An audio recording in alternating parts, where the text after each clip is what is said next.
guys, so today we're starting 2.2, looking at the structure and the function of the cardiovascular system.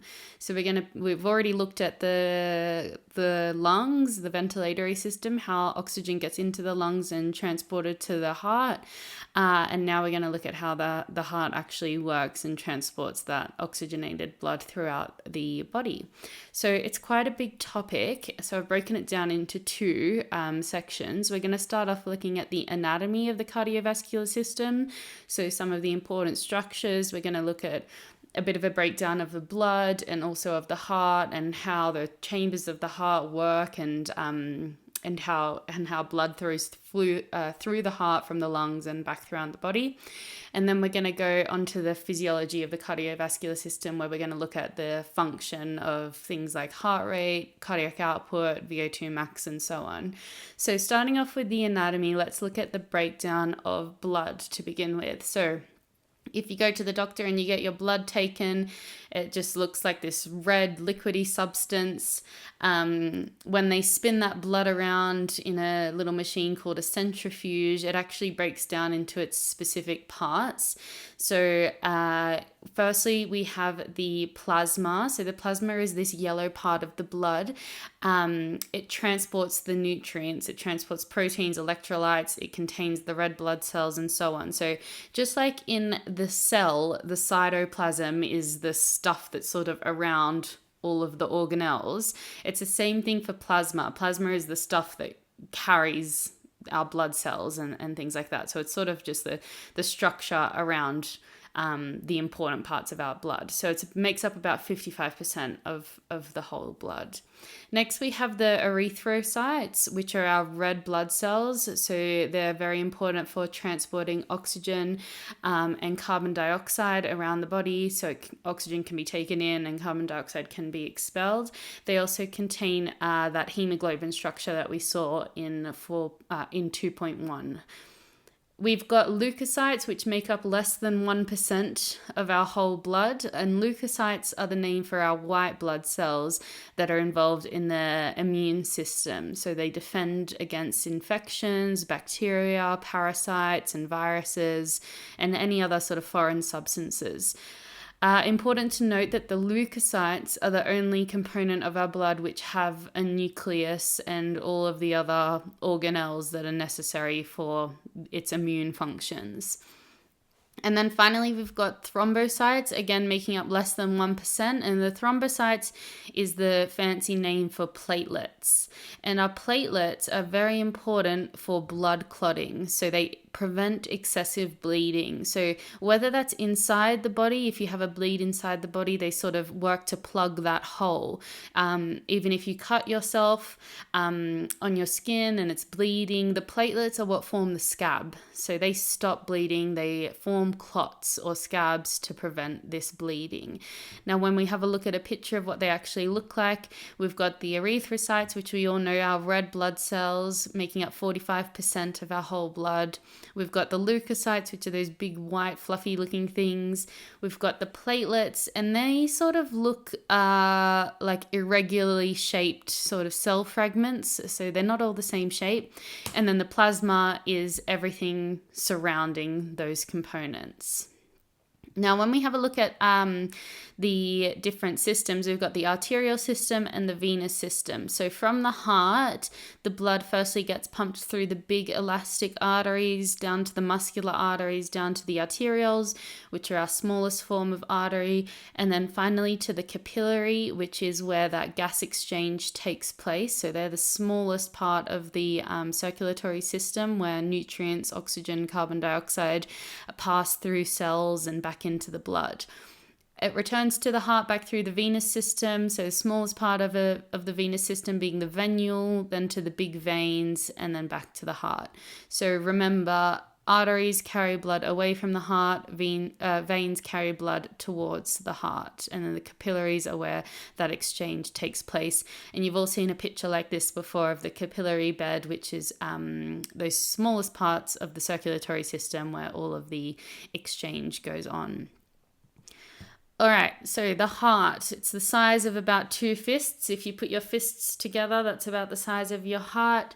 Some important location definitions there. It's on the superior surface of the diaphragm. So remember, the diaphragm is that important muscle of our respiratory system. It's above the diaphragm. It's a little bit left to the midline, but not as far left as people tend to think. It's quite central, just slightly tilted to the left. It's anterior to the spine, so it's in front of the spine, and it's posterior to the sternum, which is that bone that you can feel coming down the middle of your chest there. It's behind that. So there's lots of protection around the heart from that axial skeleton. You can see some pictures here as well. So see, it's quite a bit more central than people think. It sort of just tilts off to the left. There's a few different views for you to look at as well. And if we remember the heart, the muscle of the heart, it's made of smooth muscle. So the cardiac muscle is smooth muscle. Smooth muscle, remember, it's involuntary. So we can't actually tell our heart to beat like we can tell our bicep to contract. It's going to contract involuntarily. And it's got a really big amount of mitochondria. So there's lots and lots of mitochondria there, which means it's got a really good ability to produce ATP, which means it's got a very good resistance to fatigue, because we don't want our muscle of our heart to get tired and just give up like our biceps might do in the gym. We want our heart to continue beating across our whole life. So high amount of mitochondria, which means it can continue creating ATP across our entire lives and continue beating. Great resistance to fatigue. So chambers of the heart. Now, remember, when you're looking at the heart in a diagram, the right is always on the left-hand side and the left is always on the right-hand side. So it's always flipped around. So we've got the right atrium here, which is where blood flows in from the venous system. You can see that blue tube at the top of this atrium. That's the vena cava. We've got the left atrium as well, and blood comes in here oxygenated from the lungs. We've got the right ventricle, and then we've got the left ventricle as well. And the ventricles are gonna send that big amount of blood. The right ventricle will send it out to the lungs, and the left ventricle will send it out to the body via the aorta. So remember, again, arteries carry blood away from the heart and veins carry blood towards the heart. So here we go. Here's a picture of the heart, and there's lots of different structures and features on there. But luckily for you guys, you don't need to know all of this. I want you to focus on something more like this picture here. So we don't need to know all of those features on the previous one. We just are going to focus on these, and we're going to go through all of these now. But we have to recognize as well that the heart is a two-pump system. So there's two different circuits. There's the pulmonary circuit and the systemic circuit. And these sort of say what they are in the name. So the pulmonary circuit, remember, that means lungs.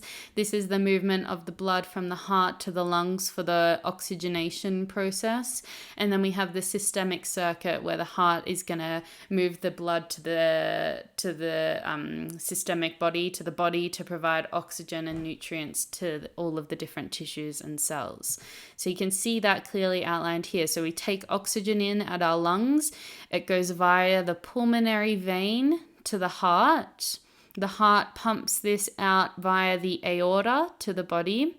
And then we're going to come back around up the other side. The body then returns the blood via the vena cava to the heart, and then via the pulmonary artery to the lungs to be oxygenated again. So the pulmonary circuit is this circuit between the heart and the lungs, and the systemic circuit is the circuit between the heart and the body.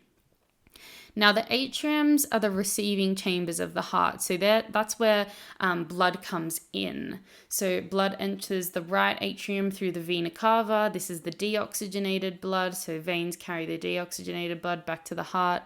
And blood enters the left atrium through the pulmonary veins. So the vein here coming back to the heart via that left atrium with the oxygenated blood.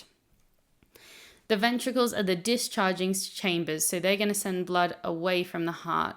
The right ventricle is going to pump blood into the pulmonary artery to return to the lungs to be oxygenated, and then the left ventricle will pump blood into the aorta to be transferred around the body. And you can see that diagram again here, a little bit more going on in this one. The lungs via the pulmonary vein to the left artery. Left artery goes down to the atrium. So enters into the left atrium, goes down into the left ventricle. Left ventricle sends it off into the body via the aorta.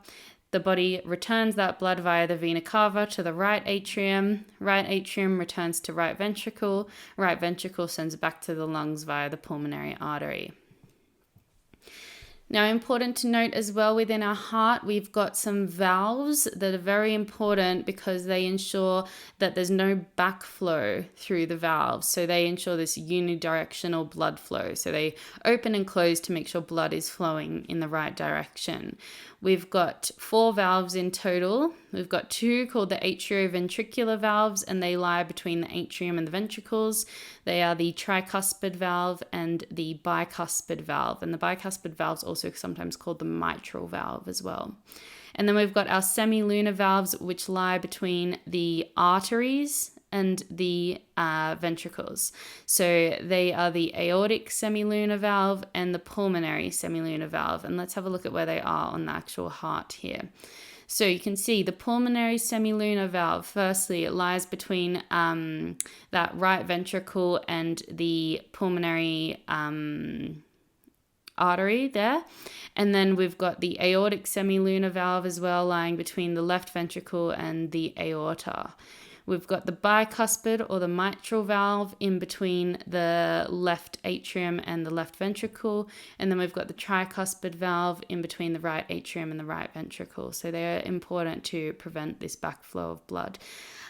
Let's have a look at that diagram again, but we've put our important valves on there and we've colored the blood now as well. So oxygenated blood comes from the lungs with the pulmonary vein into the left aorta, through the bicuspid valve to the left ventricle. Left ventricle sends that out through the aorta to the body. The body returns it via the vena cava to the right atrium, travels through the tricuspid valve to the right ventricle, then via the pulmonary artery back to the lungs.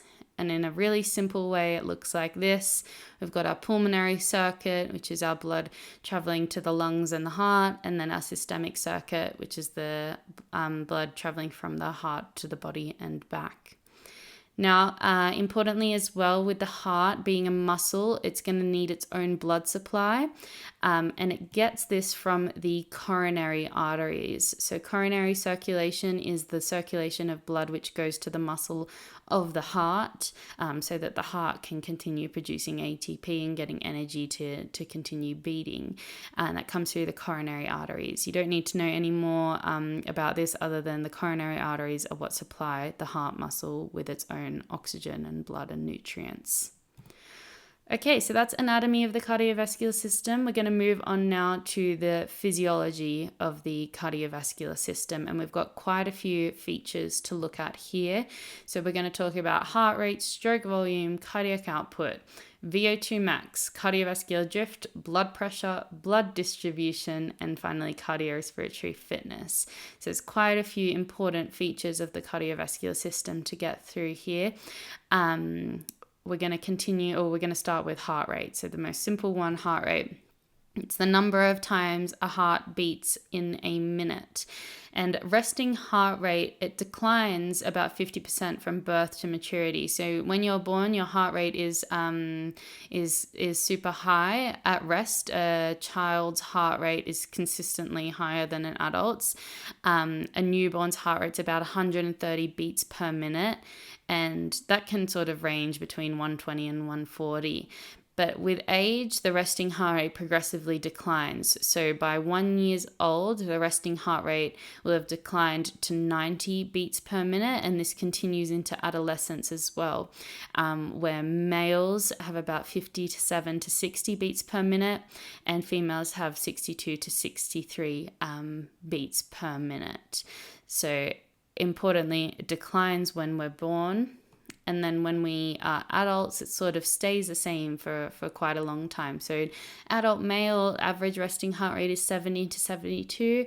And adult female, it's about 78 to 82 beats per minute. So females generally have a higher resting heart rate than males. And the reason that is because if we look at the picture to the right, is the male heart is generally a lot bigger than the female heart. So a female's heart isn't able to pump as much blood with each beat, so it needs to beat at a faster rate to match a larger male heart's output. So resting heart rate, it might vary throughout adulthood. So with endurance training, we see lower resting heart rates, can be as low as in the 40s or 50s.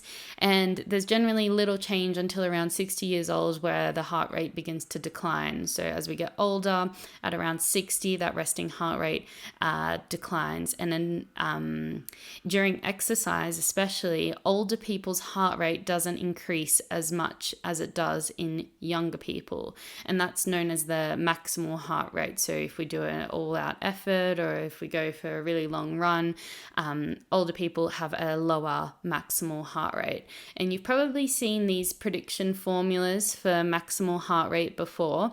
The most common one is the Fox formula, which is 220 minus your age, and that gives you your predicted heart rate. So with this formula, we can easily see that as we get older, our maximal heart rate prediction is going to decline.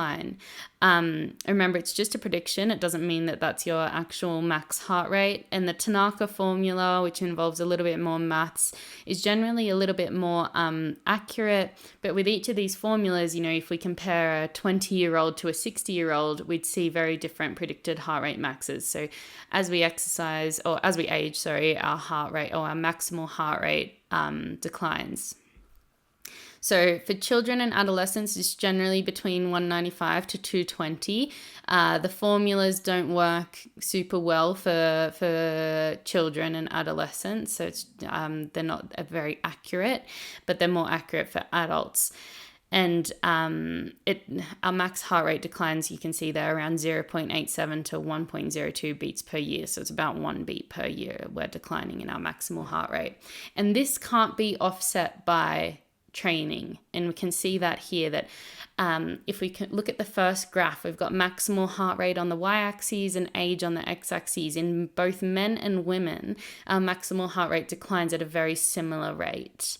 In the graph on the right hand side, you can see maximal heart rate, age on the bottom again, but now we're looking at sedentary, active, and endurance trained people, and you can see that regardless of our training status, if we're sedentary, if we're an elite athlete, our maximal heart rate will decline at the same rate. There's no difference if you're sedentary versus if you're active. And this is the reason why when you get older, you're going to get worse at exercise, especially, after, 50, 60 years, it's declining. You can't do anything about that, and training won't offset that decline. It's the reason why we get worse at exercise when we get older. So all of the other important functions that we need, like our cardiac output and our stroke volume, as we'll see in a second, they can improve with endurance training, but our maximal heart rate will always decline. There's always going to be a progressive decline in maximal heart rate with age, independent of our gender or our physical activity level. Okay, so how is heart rate actually regulated? What in our body is telling our heart to beat slower, beat faster when we're exercising, beat at a regular rhythm when we're just resting? So firstly, the sympathetic nervous system. So when the sympathetic nervous system comes into play, it increases our heart rate and our force of contraction. So when we exercise, or we're in a flight or fight response, or we're nervous, we've got like adrenaline pumping, that sympathetic nervous system is going to kick into gear. The parasympathetic nervous system does the opposite. It decreases the heart rate and also the force of contraction, so it brings us back down to normal. So sympathetic nervous system responds to some sort of stimulus. Parasympathetic nervous system brings us back down to regular.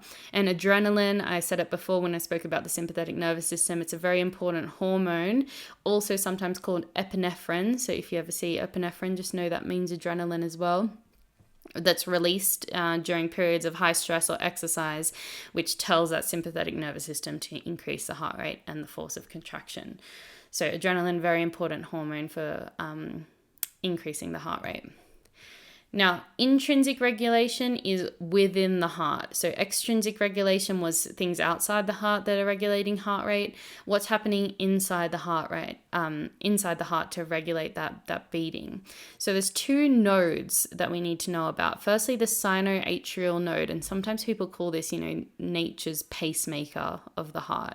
It's located in the right atrium. You can see it right at the top on the left-hand side there. And it generates electrical impulses to produce this regular rhythm, and it causes the atriums to contract. So it's all this contraction is done via electrical impulses that are sent off via the sinoatrial node. Importantly, there's another one also called the atrioventricular node, which is in between the atriums and the ventricles, and that's why it has that name. The electrical impulses that are sent from the sinoatrial node reaches the atrioventricular node, which results in a slight delay so that the atrium can send all of their blood into the ventricles. So it delays it a little bit so that all the blood goes into the ventricles, so that when the ventricles contract, they can push the blood into the body and so on. So atria fully contract with the impulse sent from the sinoatrial node. There's a delay. Then the AV node, or the atrioventricular node, contracts or sends an impulse so that the ventricles contract and push the blood from the ventricles into the rest of the body. And this general process is called excitation sequence. So the sequence of events that happens inside the heart for it to beat firstly comes from the sinoatrial node, causing the atriums to contract and send their blood into the ventricles. The atrioventricular node allows that brief delay for the blood to go from the atrium into the ventricles. So if you've ever heard a heartbeat and it goes boom, boom, boom, boom, boom, boom, that first boom is the atrium contracting, the second boom is the ventricles contracting. So there's that slight delay there. They don't all contract at the same time, otherwise the blood wouldn't get anywhere that it needs to be.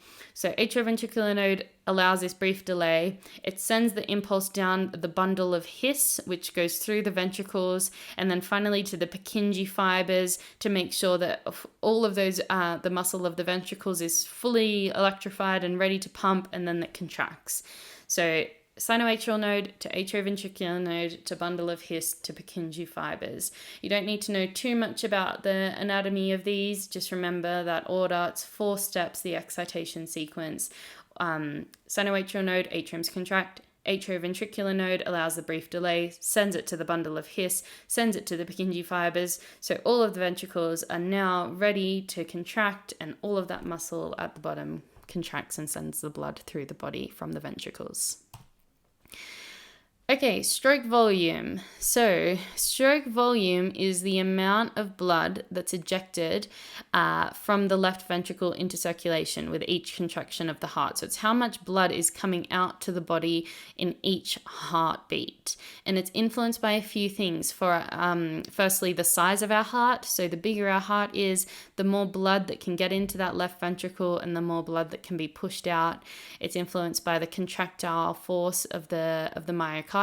So how strong our heart muscle is to send all of that blood out, by the vascular resistance to the blood flow. So are the arteries very narrow or are they very wide? If they're narrow, they're able to not carry as much blood. If they're very wide, they're able to carry more blood.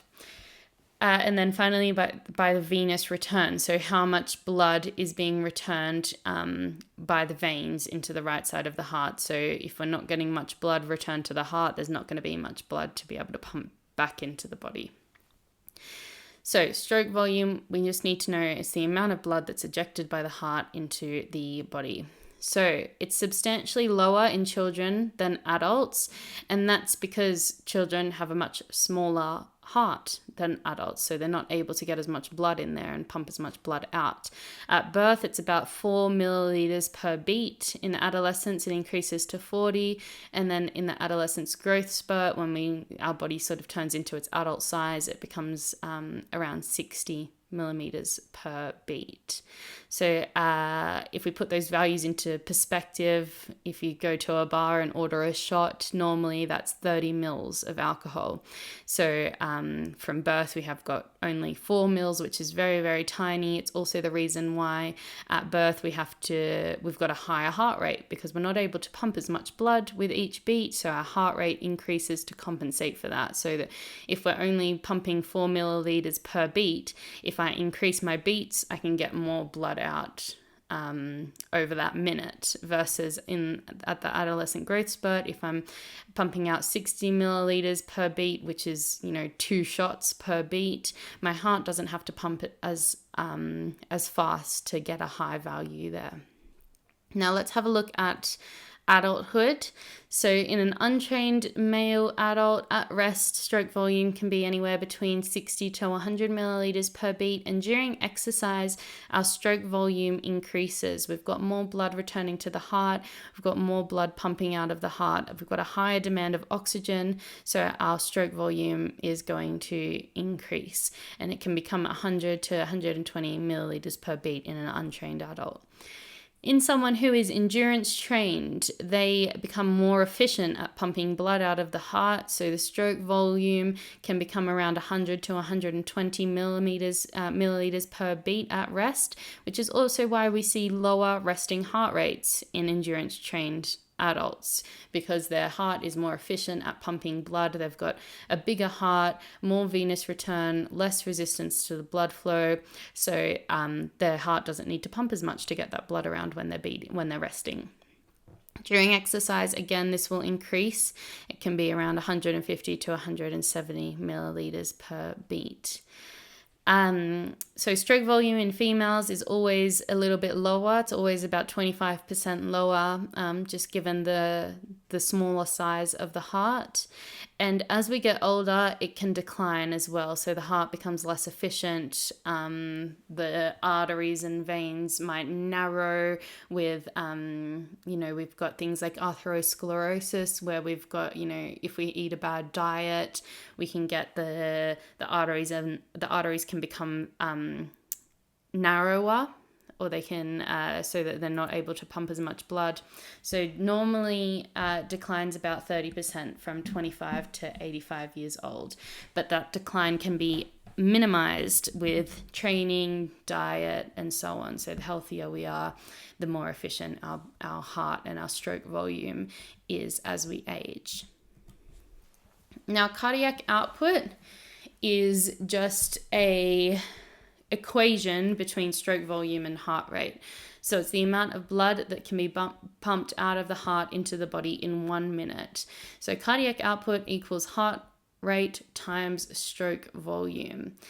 Now, it's lower in children compared to adults. Even though children can achieve a higher maximal heart rate, the elevated heart rate isn't enough to compensate for the lower stroke volume.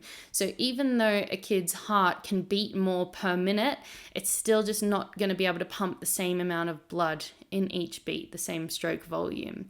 In an adult, even though we have a lower maximal heart rate and our heart beats not as fast as it does in childhood, we've got a much, much higher stroke volume. So that compensates for the potentially lower heart rate. So cardiac output is lower in children compared to adults. Now, in an adult at rest, our heart is pumping about 5 liters of blood per minute. And during exercise, in an untrained person, it's about 20 to 25 liters per minute.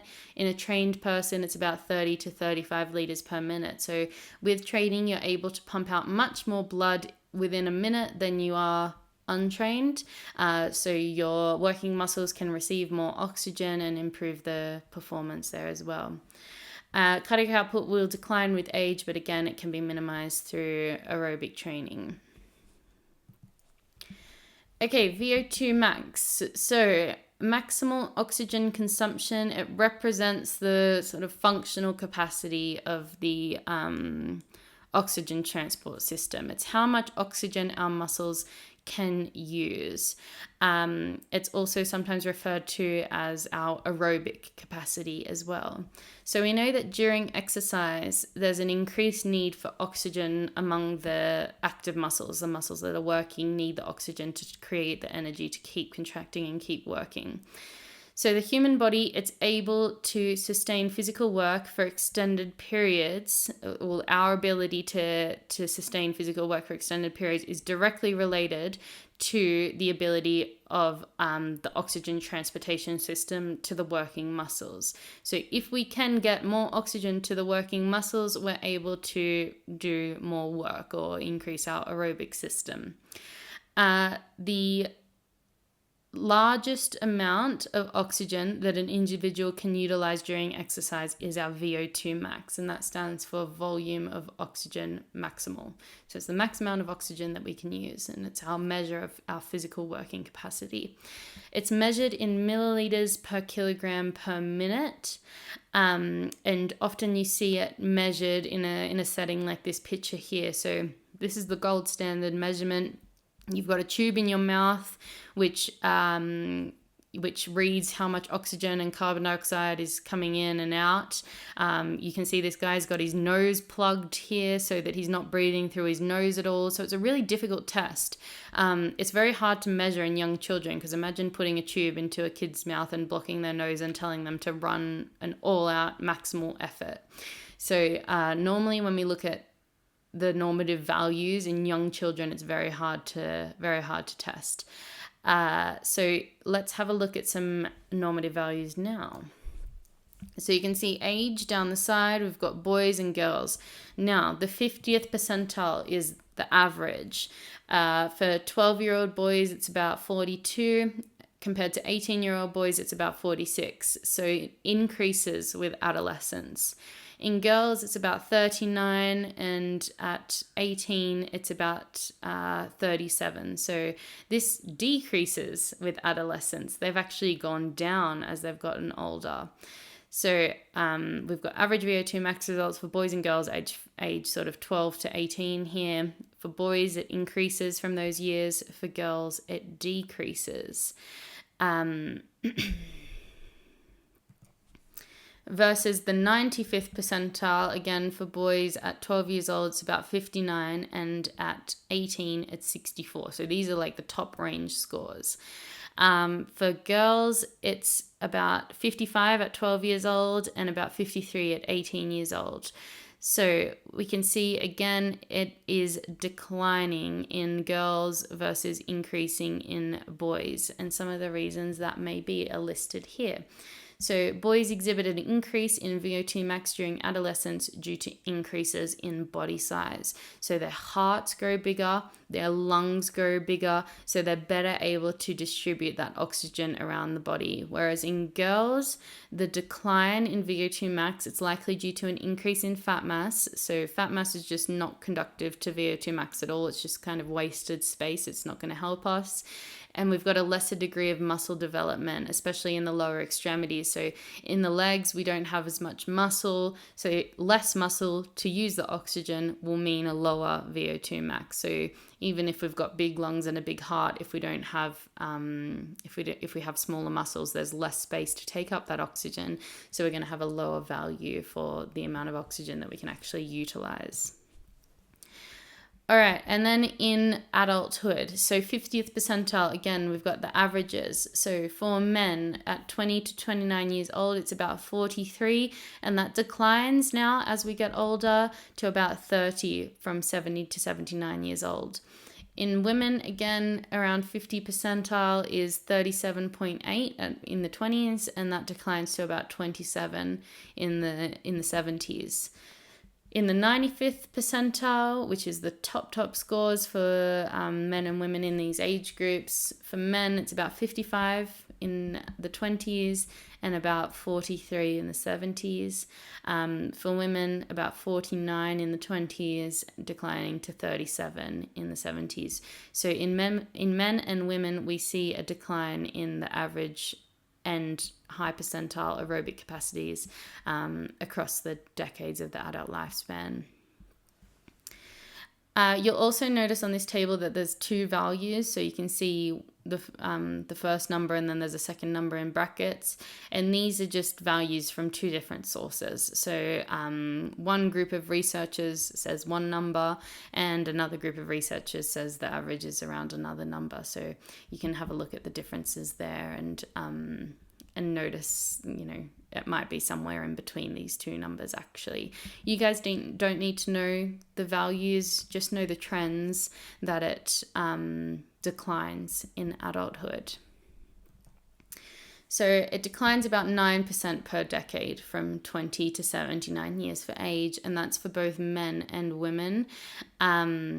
With age, the body's ability to acquire, to get, and to deliver the oxygen to the working tissues is impaired, and that reduces our aerobic capacity. So the loss of aerobic capacity that's associated with aging, it's caused by many different factors, such as a change in body composition. So we have an increase in fat mass and a decrease in muscle as we age, which doesn't help our aerobic capacity at all. We've also got a decline in the cardiac output and stroke volume. So without, good endurance training, our cardiac output and our stroke volume are going to decline. So we can't circulate the same amount of oxygenated blood as we could when we were younger. Also a decrease in physical activity levels, which leads to a decline in our physical fitness as well. All right, VO2 max now, some normative values. So we've got the average 20 to 29-year-old female should be around 37, and then for 20 to 29-year-old males around 43. We've got some top VO2 max scores, all from cross-country skiers, which is very interesting. Normally at the top of the VO2 max scores is cross-country skiers and cyclists, but I haven't included the cyclists on this one because they're often not doing things which are legal. So cross-country skier for a female, the top score is 76, and for a male is the highest recorded score is 96. Interestingly, we can look at VO2 max scores for animals as well, and we see some super high scores for animals. And I've often asked this question in classes and asked them, what animal do you think has the highest VO2 max? If you could test every animal in the world, which one would have the highest? And people always want to say a cheetah, and we know that cheetahs are the fastest animals, but with VO2 max, we're not talking about the fastest. We're talking about the ability to maintain the endurance. So a cheetah can run really fast, yes, but can it run really fast for a really, really, really, really, really long time? The answer is actually no. So if we look at the highest scores for some animals, you might be surprised to see that at 180 we have horses, versus at 240, which is a huge score, is a Siberian husky. And that might be due to the altitude and things like that as well, but the Siberian husky has got the highest VO2 max score on record. Now, variability of VO2 max. So when we're doing different types of exercise, it can influence the VO2 max score that we get. So if we were doing a maximal test to see what our VO2 max was, the one that they choose most of the time is running. And because running includes all the body, it includes our legs, our postural muscles of our trunk to keep us upright, and to a lesser extent our arms as well. So we're using that oxygen all over the body. So so there's no blood being sort of wasted here. There's no oxygen being wasted. All of that oxygen is going to all of the muscles that are used in this exercise, and then returning a really high VO2 max score. Compared to cycling, where we're very much just using the lower body, the upper body is sort of in a steady position, especially if you're resting on the handrails. It's not doing too much. So in cycling, we just reduce that to the legs, and that can still produce a high VO2 max score. But for the most part, running is going to produce a higher VO2 max score because we're utilizing all of the oxygen that we're taking in, versus in cycling, we're not utilizing it all. Only the legs are utilizing it. So we've got less muscle to use the oxygen. Therefore, we're going to have a lower VO2 max value. But with training, so a really elite cyclist will be able to produce a higher VO2 max score on a bike than they will running. And that's just because they've, got this efficiency in their legs and they're able to really get that oxygen into them and produce an even higher score on the bike than they would if they were running. And it's just because of that training over years and years. Versus arm ergometry. So arm ergometry, you might have seen people do this. They often suggest it as a type of exercise if you've, broken your leg, or you've got an injury to your leg, or you can't use your lower limbs. They'll tell you to do arm ergometry. It's basically where you move your arms around in a circle on this wheel thing. This will produce the lowest VO2 max score as it's just using the arms. So there's less muscle to take up that oxygen.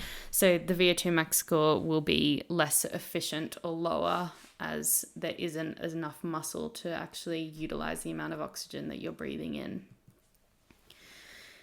Okay, we're almost there. So cardiovascular drift. Now, cardiovascular drift is the gradual increase in heart rate that occurs during prolonged steady state exercise. Now, when we look at a heart rate graph from exercise, so this is a 4-kilometer run, you can see that the heart rate quite quickly increases, and then and then there's just a slow little gradual decline. So that graph, the red, it just keeps going up and up and up and up and up. And you can see there in the splits as well that the heart rate has increased the whole time from 149 all the way to 172. Even though the pace has gotten faster, let's just ignore that for a minute. Regardless of the pace getting faster, this increase in heart rate will generally happen. So have a look at your sports watch next time you do a long endurance training type session, and you'll notice that your heart rate won't just get to 160 and stay there. If you keep going, it'll slowly climb up from 160 to 162 to 164 to 166 and so on. And that is known as the cardiovascular drift. So why does that happen? Why does our heart rate continue to increase if we're just doing a steady state, prolonged sort of run or cycle or something like that? And the reasons for it are mainly to do with hydration and sweating. So firstly, when we exercise over a long amount of time, we have an increase in body temperature. So body temperature will rise. And to reduce our body temperature, our body is going to send some blood to the skin so that the blood can cool down. So when we're really hot, blood goes to the skin so that it can cool down. That's why you get a red face after you exercise, because the blood is trying to make its way to the surface so it can get cool from the air and continue back into the body. The blood doesn't like being hot like that, so it will make the blood flow to the skin. That means less blood is available to return to the heart. So we have a reduced venous return. So reduction in venous return, again, is the amount of blood flowing back to the heart, and it's crucial, or it's important for maintaining stroke volume. So if we have less blood going back to the heart, our stroke volume is going to reduce. There's not going to be as much blood ejected by the heart with each beat. So to compensate for that, our heart rate will increase. So if we've got less blood going back to the heart rate's going to start to increase. We also have a decrease in blood volume from sweating. So sweating leads to fluid loss. So the plasma of our blood is what's sort of coming out when we sweat, and it reduces the overall blood volume. So if we've got a low blood volume, again, we've got the reduction in venous return and a reduction in stroke volume. We also have changes in blood viscosity. So it might be the first time you hear this term, viscosity. Viscosity refers to the thickness of the blood. So when we lose fluid through sweating, our blood actually becomes thicker. So there's less of that plasma around it. There's more cells, so it's thicker blood. So think about, going from water to jelly, maybe not as drastic as that, but a thicker type of liquid, like water to a milkshake. So when we have this change in blood viscosity, the blood becomes thicker, which impairs the blood flow, which results in the heart having to beat more to get the blood out to the working muscles. So the impact on the cardiovascular system from all of these mechanisms is that reduction in stroke volume and the compensatory increase in heart rate. So when the stroke volume goes down, when we have less blood pumping out with each beat, the heart rate will increase to compensate for that, to keep getting the blood out to the working tissues. And this is why we see cardiovascular drift. This is why we see that slow increase in heart rate when we just do a long endurance training type exercise. It's really important for athletes to understand, and it's the main sort of reason behind hydration strategies for endurance performance. So with hydration strategies, we can try to lower this increase in heart rate that starts to occur with fluid replacement and ensuring we get the right electrolytes as well. It can mitigate some of the impacts of that cardiovascular drift. Okay, blood pressure. So we've all probably had our blood pressure taken at the doctor's before. They put the cuff on your arm and it squeezes your arm super, super tight, and then you can almost feel your heartbeat in your arm as it begins to release. So blood pressure, it's determining two values, systolic and diastolic blood pressure. When we see blood pressure, it's always written in a formula like this, with one number over the top of the other. Systolic is always over diastolic. So what do those numbers mean? So systolic is the force of the blood on the arterial walls when the heart contracts. So when the heart contracts, it measures the force on the walls of our arteries. And the normal range is 90 to 120. 120 millimeters of mercury is the unit, mmHg. When you see that, that just means millimeters of mercury. Diastolic is the force exerted on the blood by the blood on the arterial walls during relaxation. So when the heart stops beating, the blood is not rushing through anymore. It's going to be a lower value. It's around 60 to 80. So systolic over diastolic. Normally the gold standard sort of number that you'll hear when people take blood pressure is 120 over 80. That's like the general normal blood pressure range. 120 over 80. Systolic is the contraction. So when all that blood is rushing into the arteries, the pressure is going to be higher. That's why we see a higher number on the systolic. And then the diastolic is during the relaxation. It's when the heart relaxes, when the blood is no longer rushing through the arteries from that big contraction of the heart. That's why we see a lower number there, normally 80. So if we have a high blood pressure, I'm talking 140 over 90 now, this is called hypertension. So hyper is always higher and hypo is always lower. So whenever you see hypertension, that means high blood pressure. 140 over 90 is the general number that you'll see online if you look up high blood pressure or hypertension. Hypotension is now too low, so around 90 over 60 is our range for hypotension. And these are just general numbers here. There's a big range of normal sort of blood pressures, so from 90 to 120 and from 60 to 80 is kind of normal, but anything lower than that we would say is hypotension. So just like when you see hypothermia means you're too cold, hyperthermia means you're too hot. Hypertension means it's too high, hypo means it's too low. So whenever you see those prefixes, remember hyper is above, hypo is going to be below. Okay, so what happens to our blood pressure during exercise? So the systolic blood pressure increases very quickly at the onset of exercise as we've got this demand for oxygen by the active muscles. We're going to have a higher stroke volume, therefore more blood rushing through the arteries, therefore more blood pressure. As the blood comes through the arteries, it's going to put more pressure on those structures. The increase of our systolic blood pressure during exercise is dependent on our exercise intensity. So the more intense your exercise is, the higher that systolic blood pressure is going to rise.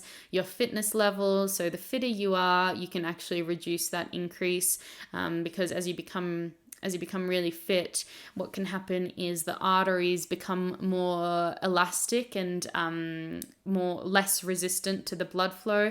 So you're able to reduce that increase in systolic blood pressure and your cardiovascular health. So if you've got bad heart health, if you've got some blockages in your arteries or atherosclerosis, which is where you get the growth, like the calcified sort of growth on the inside of the arteries, it can further increase that systolic blood pressure rise. rise, and the rise can be around 20 to 40 millimeters of mercury. Now, what happens to our diastolic? This is our blood pressure during the relaxation moment. So it's not when the blood is rushing through, it's when that sort of stops and it relaxed. So during exercise, we actually see our diastolic blood pressure remains stable, or it can even slightly decrease due to vasodilation in the active muscles. So what that means is when we exercise, we know we need to get more blood and more oxygen to the active muscles, and the body actually tries to do this by dilating the blood vessels. So the arteries and the veins will dilate and become wider. So this can actually result in a decrease in our diastolic blood pressure, because if there's a dilation of the blood vessels, when the blood is just relaxing in there, when there's no forceful contraction coming through, that pressure can actually lower.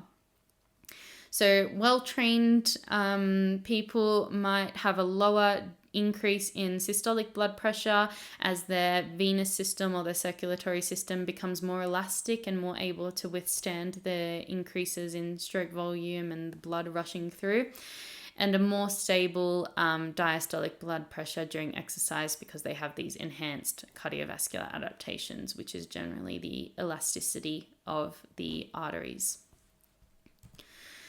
Okay, now during different types of exercises, we see different effects on blood pressure. So dynamic exercise is the main sort of exercise that you're thinking about. It's swimming, running, cycling.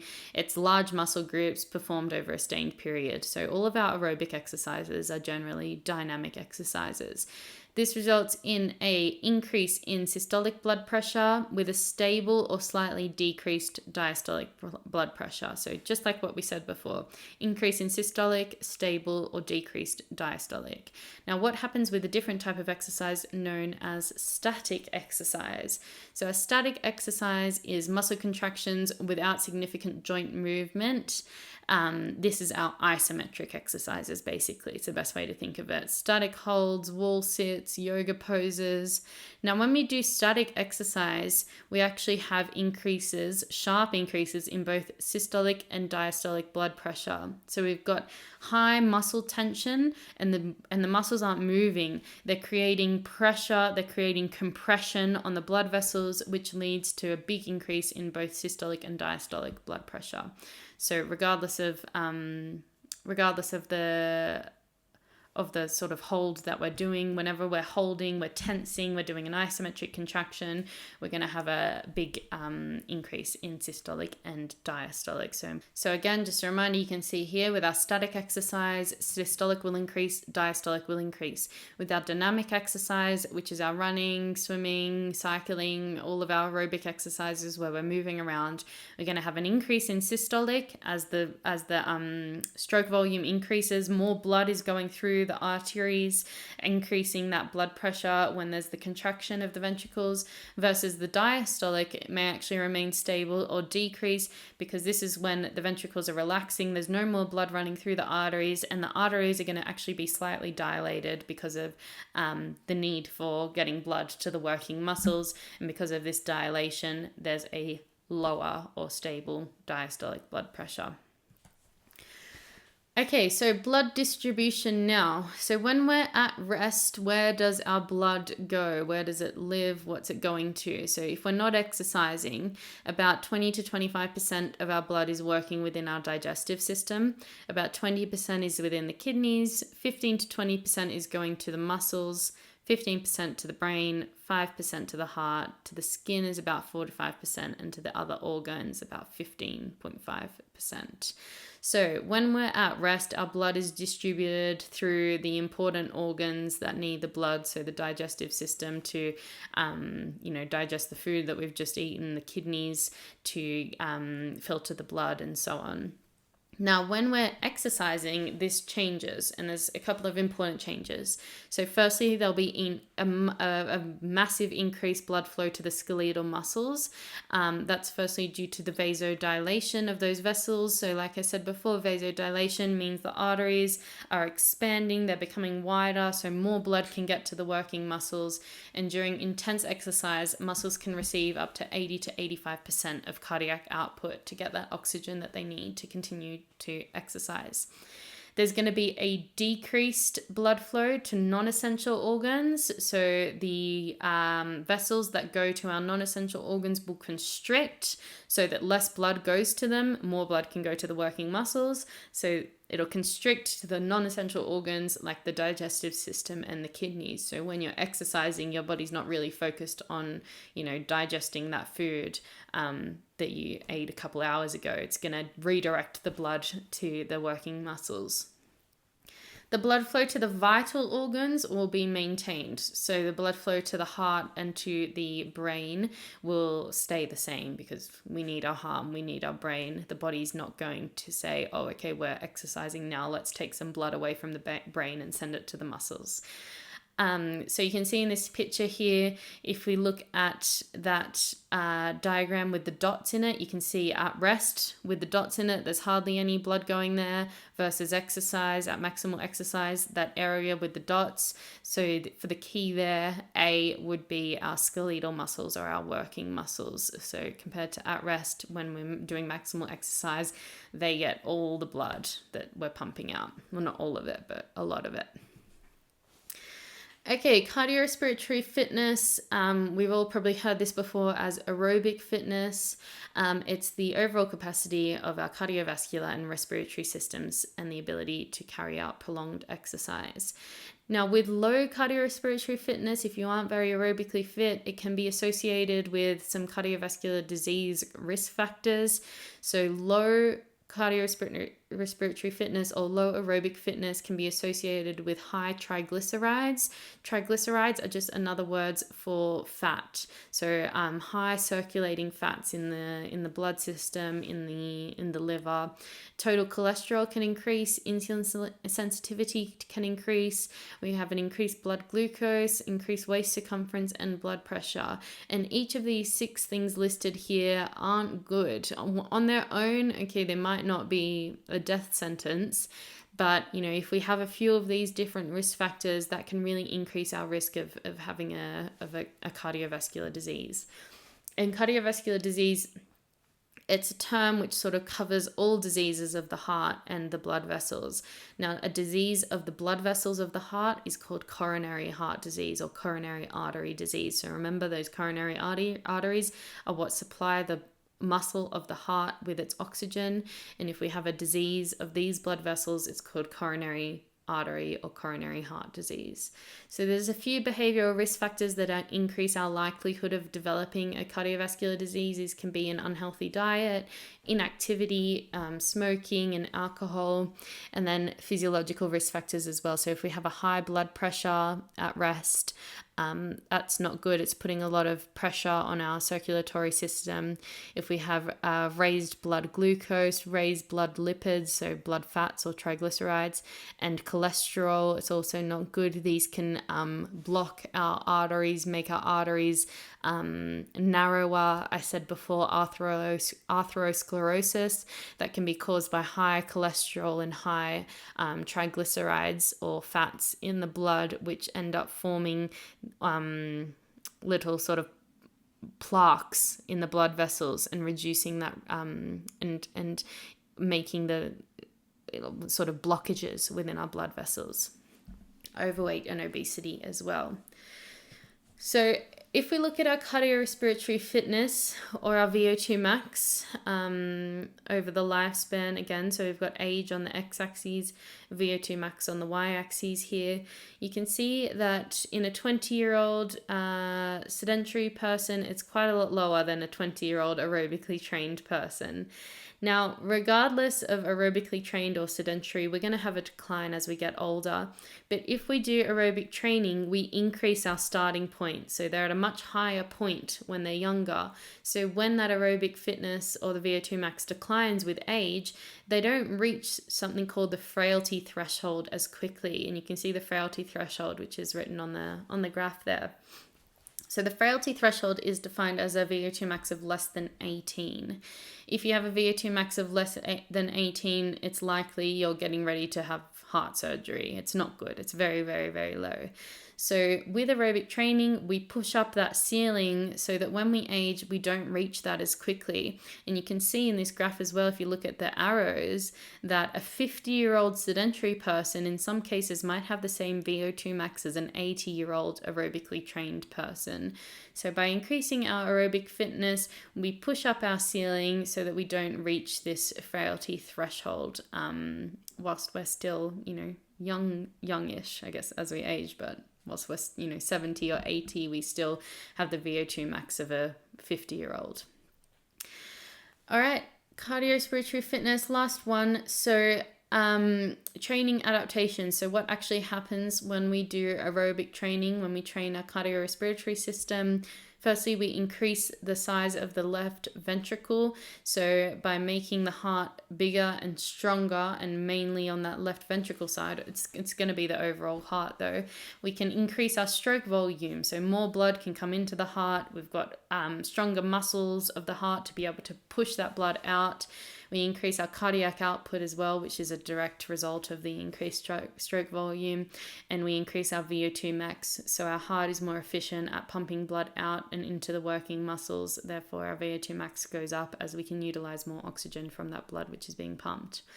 We have a lower resting and exercising heart rate. We have increased capillarization. So again, at the capillaries with more endurance training or aerobic training, we can actually increase the amount of capillaries that we have, and therefore the oxygen and the carbon dioxide that we can transfer between the working cells. And we have an increased atriovenous oxygen difference. So the atriovenous oxygen difference refers to the amount of oxygen that the tissues use compared to how much is brought in by the blood. And when this difference increases, it means that the tissues are taking more blood from the oxygen. So the tissues are more efficiently using oxygen. All right, and that is the end of 2.2.